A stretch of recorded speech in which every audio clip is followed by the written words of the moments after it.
Hello teens, welcome back to another video. I am Khushi Arora, your hashtag teenager teacher, and I am back with another part of light, reflection and refraction. So today's video would be all about mirror numericals and refraction through glass slab. So these are the contents that we will be covering in this video. First, we will be going to the sign conventions for mirrors, which is the new Cartesian sign convention. Then we will be going forward with mirror formula and its numericals.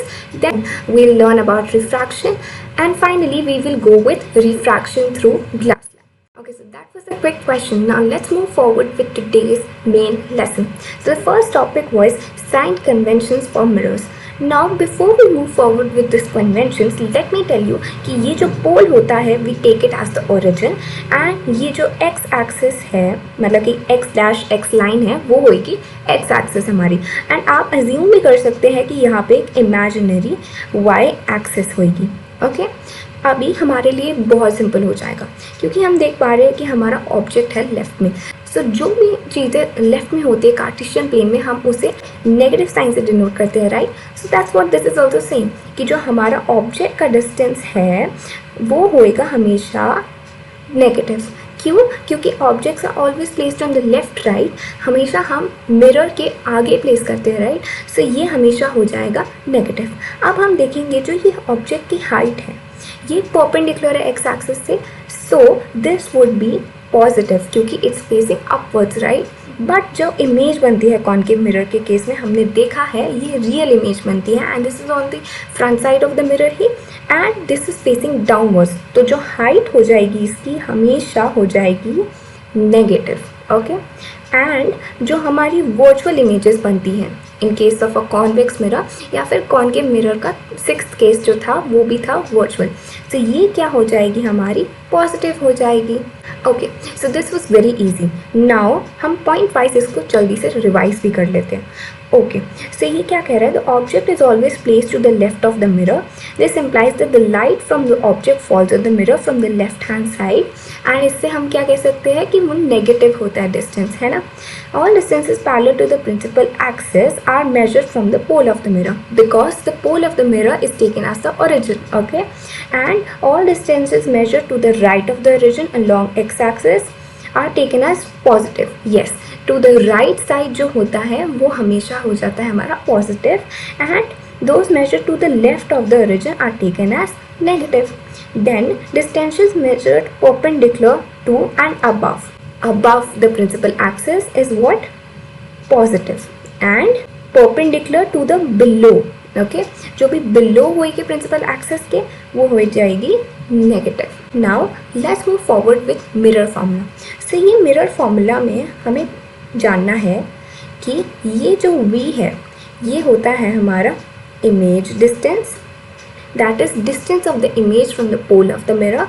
ये u हो जाता है हमारा object का distance from the mirror, and f तो हमें पता ही है कि ये हो जाती है हमारी फोकल लेंथ. ओके एंड आपको ये प्लस साइन का ध्यान रखना है क्योंकि आगे जाकर जब हम लेंस में पढ़ेंगे तो लेंस फॉर्मूला क्या होता है यहाँ पे माइनस लग जाता है बस. So you have to keep in mind कि मिरर फॉर्मूला में यहाँ पे प्लस आता है. ओके नाउ मैग्निफिकेशन क्या होता है. Magnification produced by a spherical mirror gives a relative extent to which the image of an object is magnified with respect to the object size. So अगर हमें कोई दो चीज़ों को कंपेयर करना होता है हम उसका रेशियो लेते हैं, राइट. सो वही हम यहाँ पे भी कर रहे हैं. इमेज और ऑब्जेक्ट का अगर हम रेशियो लेंगे तो हमें पता चल जाएगा कि इमेज कितनी एनलार्ज्ड है या फिर कितनी डिमिनिश्ड है ऑब्जेक्ट से रिलेटिव. तो वही ये इसकी डेफिनेशन भी हुई, एंड इसको हम लोग एक और तरीके से रिप्रेजेंट कर सकते हैं -v/u, जहाँ पे v क्या है इमेज डिस्टेंस है और u क्या है हमारा ऑब्जेक्ट डिस्टेंस है. So for now you just have to remember कि मैग्निफिकेशन क्या है image height by object height, या फिर हम इसको ऐसे भी लिख सकते हैं कि नेगेटिव में image distance by object distance. Okay now let's move forward with the most important part, mirror numericals. तो हमारा फर्स्ट क्वेश्चन आ चुका है हमारी स्क्रीन पर. सो ये क्या कह रहा है हमसे कि रेडियस ऑफ कर्वेचर है 3 मीटर्स. ठीक है तो हमारा रेडियस क्या दिया हुआ है 3 मीटर्स. मैंने आपको लास्ट वीडियो में बताया था कि radius is equal to 2 times focal length. तो इससे हमारी फोकल लेंथ क्या आ जाएगी, when we divide the radius by 2 हमें आ जाएगा कि हमारी फोकल लेंथ जो है वो आ जाएगी 1.5 मीटर्स। ओके, अभी क्या कह रहे हैं, if a bus is located at 5 metres from this mirror. So bus क्या हुई, यहाँ पे ऑब्जेक्ट हुई। सो ऑब्जेक्ट डिस्टेंस क्या दिया हुआ है, 5 मीटर्स दिया हुआ है। But according to the new Cartesian sign convention, जो ऑब्जेक्ट है वो हमेशा लेफ्ट पे प्लेस होता है, right? So it would be taken in negative form. Okay, now हमें क्या बोला है कि हमें इमेज की पोजिशन फाइंड करनी है, नेचर एंड साइज। ओके, सो हमें v फाइंड करना है, राइट? तो अभी हमने मिरर फॉर्मूला में पढ़ा था कि 1/f is equal to 1/v plus 1/u। इसको हम लोग ऐसे भी लिख सकते हैं कि 1/v is equal to 1/f minus 1/u, right? अभी हम इसमें वैल्यू सब्स्टिट्यूट करके देखते हैं।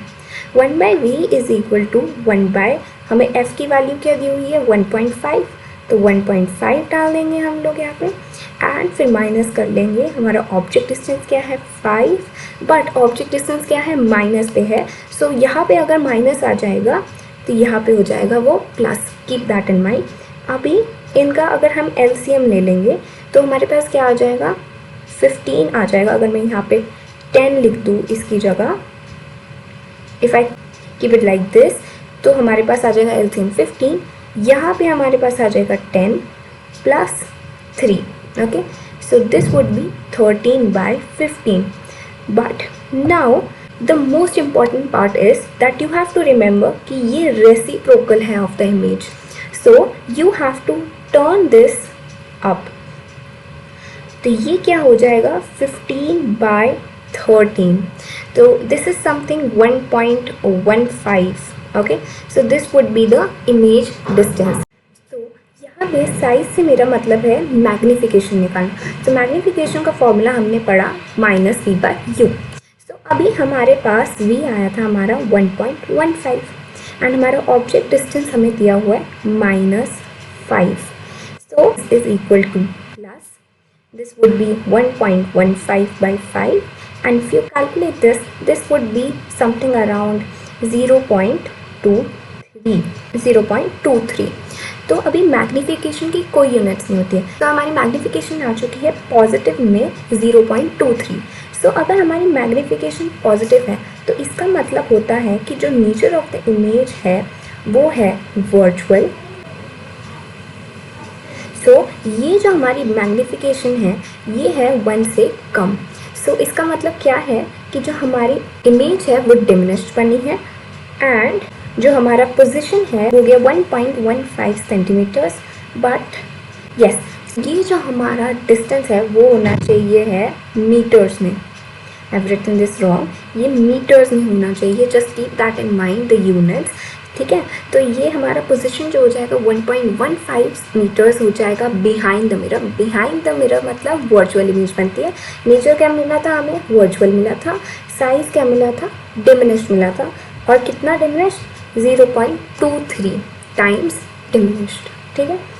Now let's move forward with this question. ये क्वेश्चन हमें कह रहा है कि जो ऑब्जेक्ट का साइज़ है वो है 4 सेंटीमीटर्स, ठीक है? ऑब्जेक्ट का साइज़ क्या दिया हुआ है हमें, 4 सेंटीमीटर्स दिया हुआ है। यहाँ पे is placed at 25 centimeters in front of a concave mirror of focal length this. Okay, so object distance हमें क्या दिया हुआ है, keep in mind object distance negative में होता है। 25 सेंटीमीटर्स हमें दिया हुआ है ऑब्जेक्ट डिस्टेंस, और कॉन्केव मिरर का जो फोकल लेंथ होता है वो होता है नेगेटिव में, because even you can imagine कि जो कॉन्केव मिरर का फोकल लेंथ था वो रे डायग्राम्स में भी हमने लेफ्ट साइड पे बनाया था। तो इसका फोकल लेंथ हो जाएगा हमारा नेगेटिव में, ठीक है? अभी वो क्या कह रहा है, what distance from the mirror should a screen be placed in order to obtain a sharp image. तो screen be placed in order to obtain a sharp image, इसका मतलब यही है कि हमें इमेज डिस्टेंस फाइंड करना है। Then we have to find the nature and the size of the image. Okay, so हमारा मिरर फॉर्मूला यही होता है, 1/f is equal to 1/v plus 1/u। तो अभी हमें दिख रहा है कि हमारा जो 1/v है वो हमें फाइंड करना है। 1/v would be 1/f, f क्या दिया हुआ है, -15। ये यहाँ पे जाएगा तो नेगेटिव में हो जाएगा नेगेटिव, ये भी नेगेटिव में -25 हो जाएगा. So this can be written as 1/v is equal to 1/-15. ये प्लस हो जाएगा बाय 25. एलसीएम लेने पे आंसर आ जाएगा 75. एंड यहाँ पे फिर हम लिखेंगे -5, यहाँ पे +3. तो इससे हमारा आंसर आ जाएगा -2/75 which can also be written as -37.5 centimetre. So हम अभी मैग्नीफिकेशन निकाल लेते हैं. Magnification is equal to -v/u. तो इसको हम क्या लिख सकते हैं, h' मतलब कि इमेज का हाइट बाय ऑब्जेक्ट का हाइट. सो हमें क्या दिया हुआ है, इमेज का डिस्टेंस दिया हुआ है -37.5 बाय दिया हुआ है -25 सेंटीमीटर हमारा ऑब्जेक्ट डिस्टेंस है. एंड इमेज का हाइट हमें नहीं पता है, बट ऑब्जेक्ट का हाइट दिया हुआ है हमें 4. ऑब्जेक्ट हमेशा परपेंडिकुलर होता है प्रिंसिपल एक्सिस के अबव, सो ये हो जाएगा पॉजिटिव में ही. तो अभी इसको सिंप्लीफाई करने पे हमारे पास आ जाएगा, इमेज का हाइट आ जाएगा -6 सेंटीमीटर. तो अभी हम कह सकते हैं कि जो हमारी साइज ऑफ द इमेज है वो कितनी है, -6 सेंटीमीटर्स है. And the nature of the image हम बता सकते हैं इस माइनस साइन से ही कि हमारी जो नेचर है वो है real image. Okay, real image क्यों है, क्योंकि माइनस साइन कहता है कि वो लेफ्ट साइड पे है, राइट. लेफ्ट साइड पे ही तो रियल इमेजेस बनती है and concave mirror he real image बना सकता है. सो इससे हमने अपना आंसर वेरीफाई भी कर लिया. Now let's move forward with the next question. So next question आ चुका है. ये कहता है कि focal length of a convex mirror whose radius of curvature given है 32 centimetres. See this was quite simple. So 2f क्या होता है हमारा, r के इक्वल होता है. तो इससे हम कह सकते हैं कि जो हमारा f हो जाएगा वो हो जाएगा 16 सेंटीमीटर्स. हम इसको वेरीफाई भी कर सकते हैं क्योंकि जो कॉन्वेक्स मिरर का फोकल लेंथ होता है वो होता है पॉजिटिव. एंड यहाँ पे भी आंसर हमारा पॉजिटिव नहीं आया. Okay, now the next question says कि a concave mirror produces 3 times magnified और enlarged real image of an object placed at 10 centimetres in front of it. Where is the image located. Okay, so जो magnification दी हुई है वो है real image की, right. तो रियल इमेज की मैग्नीफिकेशन माइनस में होती है, ठीक है. -3 times दिया हुआ है, ठीक है. और ऑब्जेक्ट डिस्टेंस हमारे पास क्या दिया हुआ है, 10 सेंटीमीटर्स. ऑब्जेक्ट डिस्टेंस हमेशा क्या होता है, नेगेटिव में होता है, क्योंकि मैग्नीफिकेशन का फॉर्मूला लगाते ही हमारे पास आंसर आ सकता है. मैग्नीफिकेशन का फॉर्मूला यही होता है हमारा. अभी इसमें वैल्यू सब्सटीट्यूट कर देते हैं. -3 इज इक्वल टू -v/-10. सो इससे हमारे पास आ जाएगा ये 30 is equal to -v. Therefore we can say कि जो हमारा इमेज डिस्टेंस है वो है -30 सेंटीमीटर्स. एंड ये हम वेरीफाई भी कर सकते हैं क्योंकि real image by a concave mirror जो होती है वो माइनस में होती है क्योंकि it's formed on the left side. Now let's move forward with the next question. Next question हमें कह रहा है कि the size of an image of an object by a mirror having a focal length of 20 centimeters is observed to be reduced by 1/3 of its size. ठीक है, तो जो magnification है वो लोग कह रहे हैं कि 1/3 है, ठीक है. And at what distance the object has been placed from the mirror. ठीक है, हमें ऑब्जेक्ट डिस्टेंस निकालना है इसमें. what is the nature of the image and the mirror. ठीक है, तो इसमें हमें फोकल लेंथ जो दी हुई है वो पॉजिटिव में दी हुई है, राइट. तो फोकल लेंथ क्या दी हुई है हमारी, प्लस में 20 सेंटीमीटर्स दी हुई है. सो हम इसको कह सकते हैं कि ये कॉन्वेक्स मिरर ने बनाई है इमेज, राइट. सो हमारा फॉर्मूला कहता है कि -v/u ही मैग्नीफिकेशन होता है, right. So this can be written as 1/3. ठीक है, इससे हमारे पास आ जाएगा कि -3v is equal to u. अब ये वैल्यूज हम लोग डाल लेते हैं मिरर फॉर्मूला में. तो मिरर फॉर्मूला क्या होता है, 1/f is equal to 1/v plus में 1/u, राइट. सो इसमें हम लोग अगर अपनी वैल्यू सब्स्टिट्यूट करेंगे तो आ जाएगा 1/20. सो हमें अभी इमेज डिस्टेंस और ऑब्जेक्ट डिस्टेंस दोनों नहीं पता, सो हम इसको अभी v ही मानेंगे, -1/3v. सो एलसीएम ले लेंगे, 1/20 आ जाएगा equal to 3v. On top पे आ जाएगा 3 माइनस पे 1, तो इसको सिंप्लीफाई कर लेंगे तो आ जाएगा हमारे पास 3v इज इक्वल टू, ये आ जाएगा हमारा यहाँ से 2 आ जाएगा, राइट। सो आ सकता है हमारा 40 यहाँ पे, एंड इससे हमारा इमेज का डिस्टेंस क्या निकल जाएगा 40/3 विच इज़ रफली अराउंड 13.3 सेंटीमीटर्स। सो ये हमारा इमेज डिस्टेंस हमारे पास जो आ चुका है, इसको हम लोग इसमें सब्सटीट्यूट कर लेते हैं। 3v is equal to u, ये हमने ये यहाँ पे निकाला था, राइट, ये माइनस में है, okay. So -3v is equal to u हमारा आया था, तो इसी में हम सब्सटीट्यूट कर लेते हैं v की वैल्यू। तो -3 इंटू पे 13.3 इज इक्वल टू u, तो हमारा u आ जाएगा रफली इक्वल टू 39.9 सेंटीमीटर्स, जिसको आप लिख सकते हो 40 centimetres.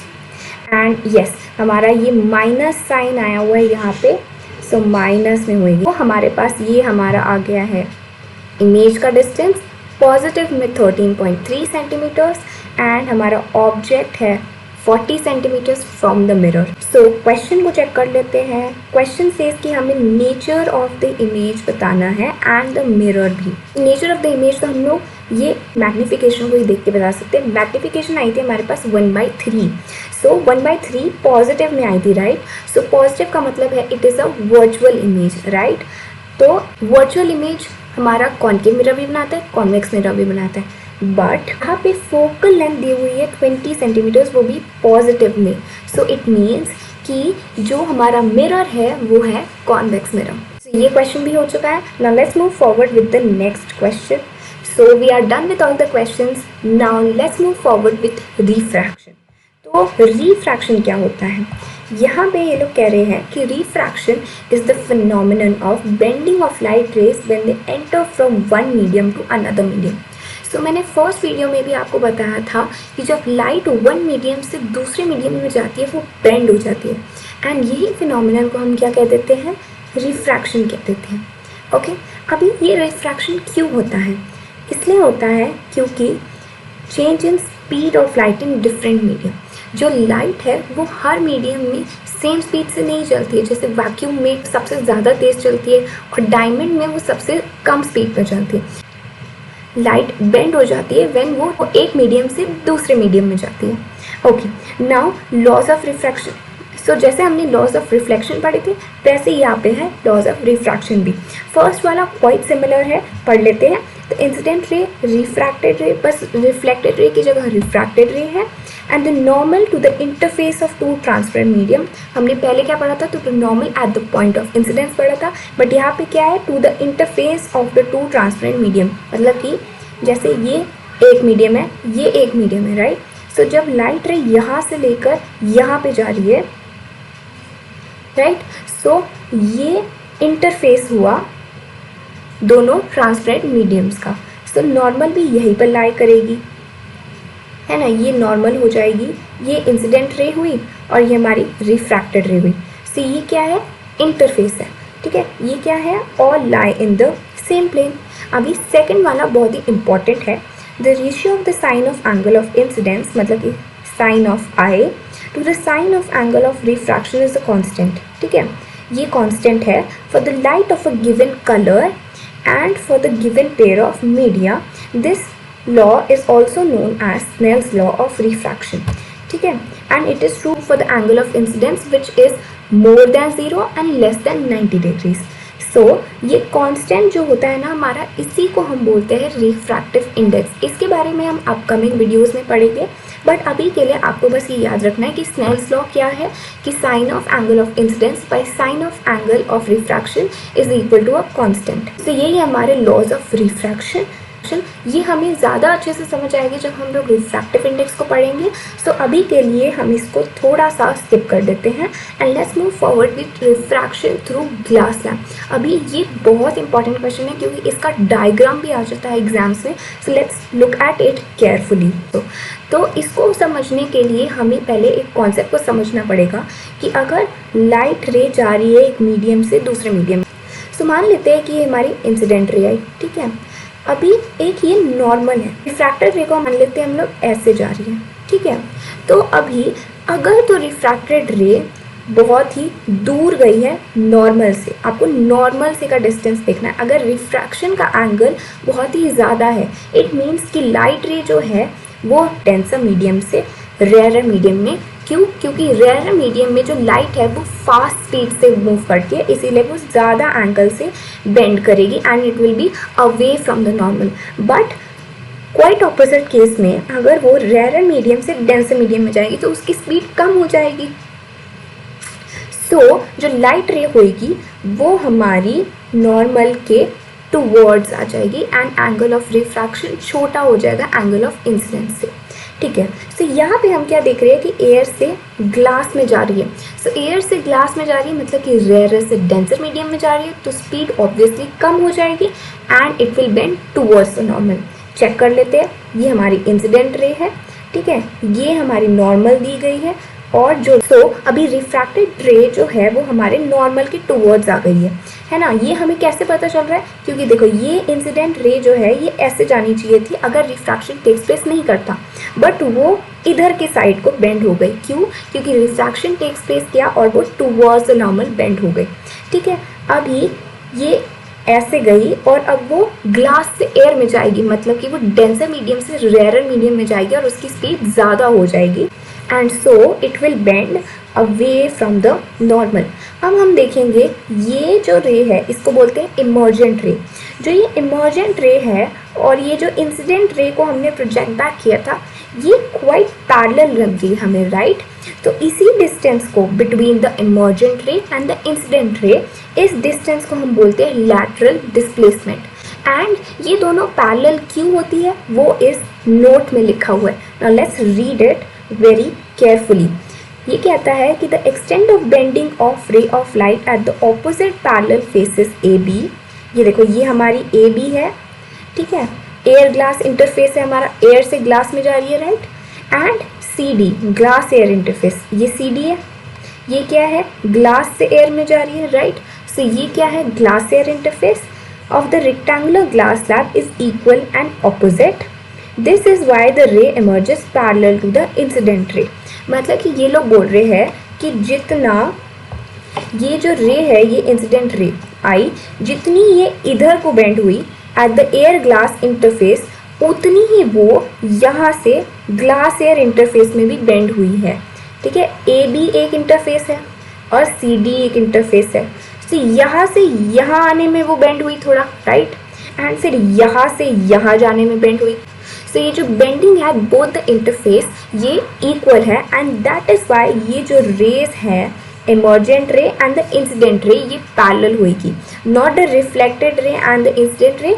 The emergent ray and the incident ray are parallel and इसीलिए ये जो एंगल ऑफ इमर्जेंस होता है, मतलब कि the angle between the emergent ray and the normal is equal to the angle between the normal and the incident ray, ठीक है। तो यहाँ पे मैं आपको दिखा देती हूँ एक बार,